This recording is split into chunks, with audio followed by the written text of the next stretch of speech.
Target salute guys. आज हम class 7 history chapter 2 का पार्ट 2 करने जा रहे हैं, न्यू किंग्स एंड किंगडम्स। जैसा कि आपको याद होगा, हमने इस चैप्टर के बारे में पिछले पार्ट में डिस्कस किया था, इसकी बेसिक स्ट्रक्चर के बारे में डिस्कस किया था और हमने इसको दो ब्रॉड टॉपिक्स में डिवाइड किया था।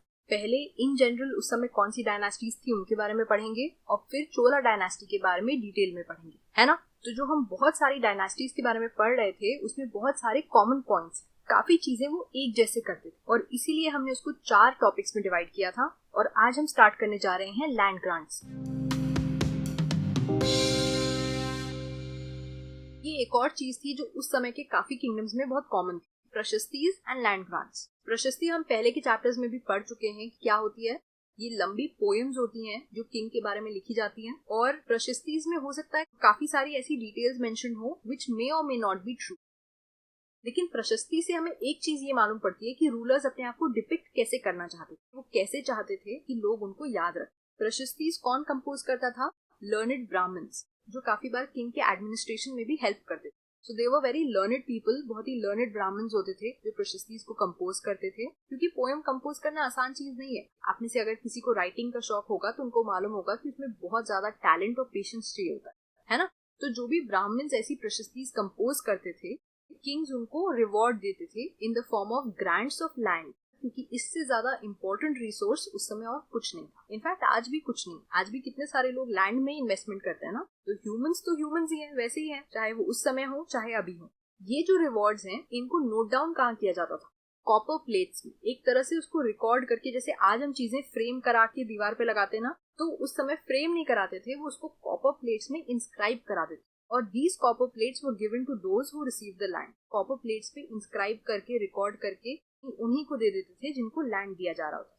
इसका एक एग्जाम्पल यहाँ पे है। और ये जो कॉपर प्लेट्स हैं ये 9th सेंचुरी की। इसमें जो इंस्क्रिप्शन पाया गया है वो पार्टली संस्कृत में लिखा गया है और पार्टली तमिल में। और जिस रिंग से इन कॉपर प्लेट्स को बांधा गया है आपस में, उस पे रॉयल सील लगी हुई है, ये दिखाने के लिए कि ये एक ऑथेंटिक डॉक्यूमेंट है, ये नकली रिवॉर्ड नहीं। जैसे आप में से भी जिसको सर्टिफिकेट्स या ट्रॉफीज मिली होंगी उनको मालूम होगा कि एक सील लगती है ये दिखाने के लिए कि ये ऑथेंटिक है, ये नकली डॉक्यूमेंट या नकली सर्टिफिकेट नहीं है ना।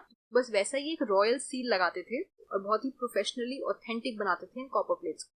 प्रशस्ति का एक एग्जाम्पल यहाँ पे दिया हुआ है, द अचीवमेंट्स ऑफ नागभट्ट। काफी रूलर्स जो थे वो अपनी अचीवमेंट्स को प्रशस्ति के फॉर्म में डिस्क्राइब करते थे। ऐसी ही एक प्रशस्ति जो संस्कृत में लिखी गई थी, ग्वालियर मध्य प्रदेश में हिस्टोरियंस को मिली है, जो ये डिस्क्राइब करती है कि नागभट्ट जो एक प्रतिहारा किंग थे, उन्होंने कैसे अचीवमेंट्स किए। ऐसे ही एक और एग्जाम्पल दिया है, चोलाज ने एक लैंड ग्रांट दिया था, रिवॉर्ड दिया था, उसका डिस्क्रिप्शन तमिल में लिखा गया था जिसको यहाँ ट्रांसलेट करके दिया गया है।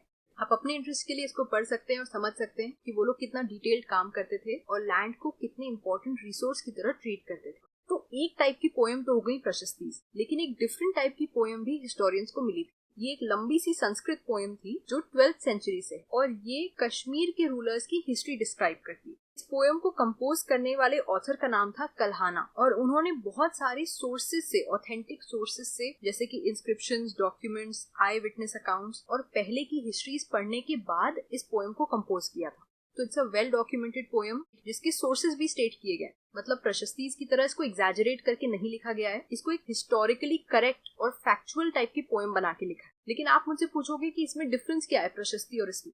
एक ही छोटा सा डिफरेंस है। प्रशस्तीज में किंग्स की जनरली तारीफ करी जाती थी, लेकिन इस पोएम में ऑथर ने रूलर्स को काफी क्रिटिकली एनालाइज किया। मतलब उनकी रूल की और उनकी पॉलिसीज की तारीफ नहीं करी है, उसमें क्या क्या प्रॉब्लम्स थी वो डिस्क्राइब किया।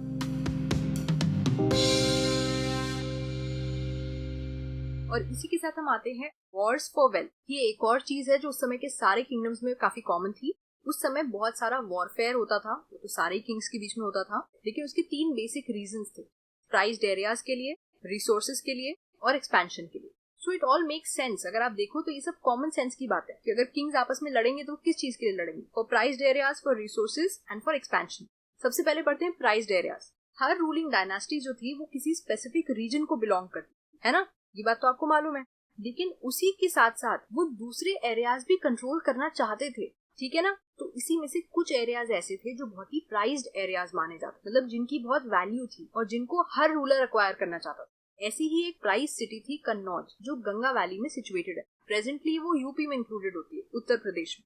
बहुत सारी सेंचुरीज तक 3 डायनास्टी के रूलर्स आपस में लड़ते रहे to get control over Kannauj. उनको कन्नौज चाहिए था अपने अंडर में। कौन थी ये डायनास्टीज? गुर्जर प्रतिहारा, राष्ट्रकूटास और पालास। ये तीनों डायनास्टीज कन्नौज पे कंट्रोल पाने के लिए आपस में लड़ती थी, और क्योंकि 3 डायनास्टीज इन्वॉल्व हैं, तो इसलिए हिस्टोरियंस इस कॉन्फ्लिक्ट को, इस लड़ाई को अक्सर कहते हैं ट्राइपार्टाइट स्ट्रगल। तो ये नाम हिस्टोरियंस ने दिया है। अगर एग्जाम में कभी क्वेश्चन आएगा कि ट्राइपार्टाइट स्ट्रगल कौन से रूलर्स के बीच में नहीं थी या कौन से रूलर्स के बीच में थी, तो आपको याद रखना होगा कि गुर्जर प्रतिहारा, राष्ट्रकूटास और पालास के बीच में थी और किसी डायनास्टी के बीच में नहीं थी ये लड़ाई। यहीं पे हम टारगेट इंग्लिश के अंदर में ये वर्ड आपके लिए आसान बना देते हैं। तो क्योंकि 3 डायनास्टीज लड़ रही थी, इसीलिए ट्राइपार्टाइट स्ट्रगल। 3 पार्टीज हैं जो आपस में लड़ रही। आई होप समझ में आ गया होगा ये। फिर हम आते हैं रिसोर्सेज के लिए जो लड़ाई होती थी उस पे। रूलर्स अक्सर क्या करते थे, वो बड़े बड़े फोर्ट्स और टेम्पल्स बनवाते थे अपना पावर डिस्प्ले करने के लिए। लेकिन कुछ थोड़े बहुत रूलर्स ऐसे थे जो जब किसी और किंगडम को अटैक करते थे तो वहां की टेम्पल्स को भी अटैक करते थे। ऐसा ही एक रूलर था महमूद ऑफ गजनी, जो अफगानिस्तान का था। गजनी एक जगह है अफगानिस्तान में, ये वहां का रूलर था and he ruled from 997 to 1030। इसका जो एम्पायर था उसमें सेंट्रल एशिया और ईरान के कुछ कुछ पार्ट्स और north western part of our subcontinent का थोड़ा बहुत हिस्सा महमूद ऑफ गजनी के अंडर में आता था। ये ऑलमोस्ट हर साल हमारे सब कॉन्टिनेंट पे आके उसको रेड करते थे, उसको प्लंडर करते थे, हमारे सब कॉन्टिनेंट की वेल्थ लूट के ले जाते थे। और ये टारगेट किसको करते थे? जो रिच प्रॉस्परस किंगडम्स होते थे, जिनके पास वेल्थ थी, प्रोस्पेरिटी थी, उन किंगडम्स को और वहां के टेम्पल्स को ये लूटते थे। फॉर एग्जाम्पल गुजरात का सोमनाथ टेम्पल भी महमूद ऑफ गजनी ने लूटा। इस प्लंडर्ड वेल्थ को यूज करके महमूद ऑफ गजनी ने वापस जाके गजनी जो सिटी है वहां पे अपनी कैपिटल सिटी बनाई। महमूद ऑफ गजनी का नाम आते ही एक और चीज का नाम आता है, किताब उल हिंद। हुआ क्या था, Mahmud of Ghazni wanted to know more about the subcontinent, उनको और जानना था, और इसीलिए एक स्कॉलर को रखा, एक लर्नेड इंसान को रखा जिसका नाम था अल बिरूनी, और उनसे कहा कि सब कॉन्टिनेंट के बारे में लिखो, पता करो। तो अल बिरूनी ने एक बुक लिखी अरबिक में जिसका नाम है किताब उल हिंद, और इस बुक को लिखने के लिए उन्होंने बहुत ही ज्यादा लर्नेड संस्कृत स्कॉलर्स की हेल्प ली।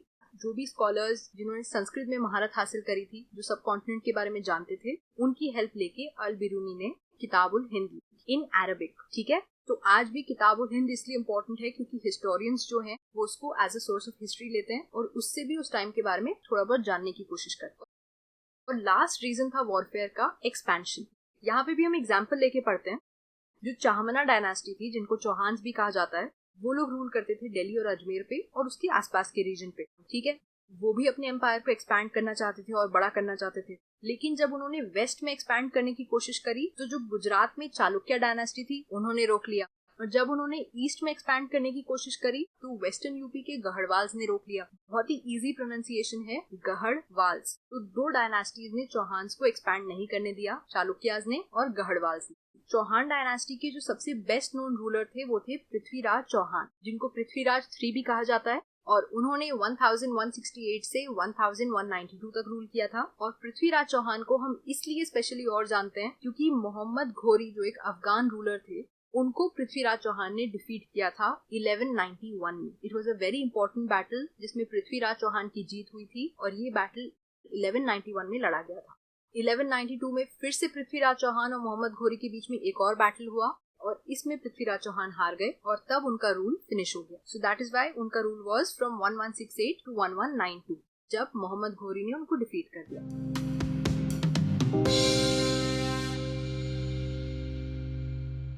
तो अब जब हमने बाकी डायनास्टीज के बारे में अच्छे से पढ़ लिया है, तो now we move on to the Chola dynasty. ये बहुत ही इंपॉर्टेंट है और इसीलिए इसके बारे में डिटेल में पढ़ना जरूरी है। स्टार्ट करते हैं इनके ओरिजिन और एम्पायर के एक्सटेंट से। कितना बड़ा एम्पायर था इनका, इसको समझने के लिए अगर आपने इस चैप्टर को पढ़ने की कोशिश करी होगी तो आपको लगेगा कि ये काफी कंफ्यूजिंग वे में दिया हुआ है। बहुत सारी प्लेसेस का नाम इन्वॉल्व है, और आपको समझने के लिए कि कौन कहाँ को बिलोंग करता था और किसने किसको कॉन्कर किया, that can be a little difficult. तो इसलिए इसको सबसे आसान तरीके से पढ़ने का मेथड है कि आप सबसे पहले सारी प्लेसेस को समझें।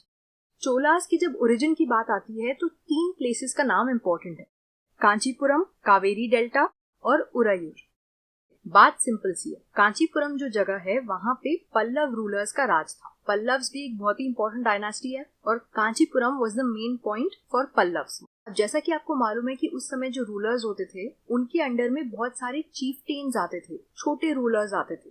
ये जो छोटे रूलर्स और चीफटेन्स थे, इन्होंने उस बड़े रूलर या बड़ी डायनेस्टी की सुप्रीमेसी एक्सेप्ट करी होती थी कि भाई हमने मान लिया आप बड़े हो, हम आपके अंडर में रहेंगे, आपके अंडर में काम करेंगे, हमसे भी बड़े किंग आप हो, ठीक है।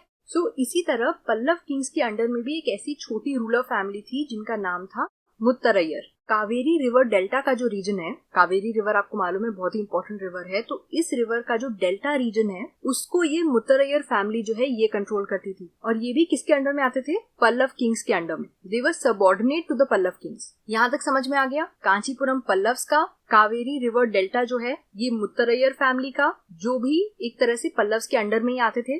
तो लास्ट में कौन सी जगह बची? उरायूर। यहाँ पे थी एक चीफली फैमिली जिसका नाम था चोलास। मतलब ये भी चीफटेन्स थे, लेकिन चोला फैमिली का ही एक मेंबर जिनका नाम था विजयलाया, उन्होंने मुत्तरैयर फैमिली से कावेरी रिवर डेल्टा को कैप्चर कर लिया। और ये कब की बात है? Around middle of the 9th century की। So it's very simple. Pallava kings जो कांचीपुरम को बिलोंग करते थे, उनके अंडर में एक माइनर चीफली फैमिली थी जिसका नाम था मुत्तरैयर, और वो कौन से रीजन पे रूल करते थे? Kaveri river delta. वहीं दूसरी तरफ एक दूसरी चीफली फैमिली थी जिसका नाम था चोलास। इसी फैमिली का एक मेंबर विजयलया, इन्होंने कावेरी रिवर डेल्टा जो है ये मुत्तरैयर फैमिली से कैप्चर कर लिया और फिर ये वहां के रूलर्स बन गए, किंग्स बन गए। तो ऐसे ओरिजिन हुआ चोला डायनास्टी का। तो स्टार्टिंग यहाँ से हो गई, लेकिन फिर इन्होंने एक्सपैंड कैसे किया, एक बड़ा एम्पायर कैसे बनाया? कावेरी डेल्टा को कैप्चर करने के बाद विजयलया ने क्या किया, इन्होंने थांजावर का जो टाउन है वो बिल्ड किया, और थांजावर में ही एक बहुत ही इंपॉर्टेंट टेम्पल बिल्ड किया which is dedicated to goddess निशुम्भसुदिनी।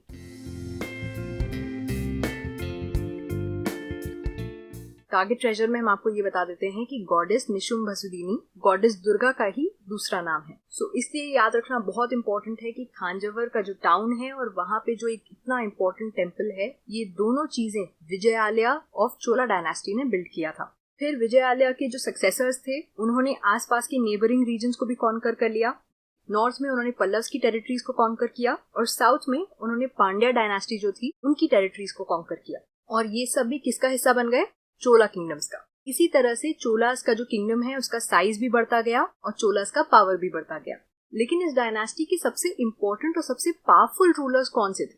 सबसे पहले Rajaraja 1। He was the most powerful Chola ruler. ये 985 में किंग बने थे और इन्होंने बहुत सारे एरियाज में अपना कंट्रोल एक्सपैंड किया था। इन्होंने पूरे एम्पायर का जो एडमिनिस्ट्रेशन है उसको भी रीऑर्गेनाइज किया और इम्प्रूव किया था। और इनके जो बेटे थे उनका नाम था राजेंद्र 1।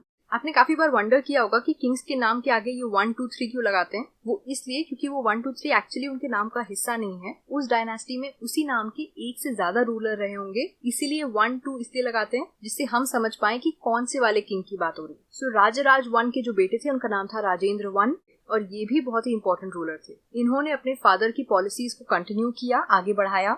और इनके नाम में एक और तारीफ ये है कि इन्होंने बहुत सारे रीजन्स को कॉन्कर किया, जैसे कि गंगा वैली, श्रीलंका और साउथ ईस्ट एशिया की जो कंट्रीज हैं उनको। लेकिन ये सब ये कर कैसे पाए? साउथ ईस्ट एशिया तक कैसे पहुंच गए? बीच में तो सी आता है ना। वो इसलिए क्योंकि इन्होंने अपने एक्सपेडिशंस के लिए, इन जगहों को कॉन्कर करने के लिए एक नेवी डेवलप कर ली थी। ये सब किंग्स बहुत एडवांस थे और इन्होंने उस समय नेवी को भी डेवलप कर लिया था। ऐसे सोल्जर्स जो पानी में ट्रैवल कर सके और पानी को अच्छे से हैंडल करके उसके बाद जाके जगहों को कॉन्कर कर सके।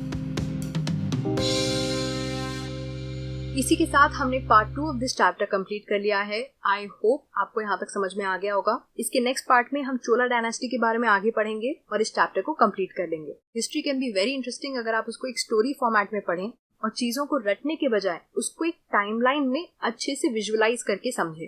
अगर हमारे लेक्चर्स आपकी हेल्प करते हैं और आपको पसंद आते हैं तो प्लीज अपना अप्रिसिएशन शो करिए, सब्सक्राइब करिए, लाइक करिए और कमेंट करिए। हमें बताइए कि आपको हमारे लेक्चर्स कैसे लगते हैं। I'll see you guys next time with the next part of this chapter. तब तक के लिए stay safe and study well. Bye bye.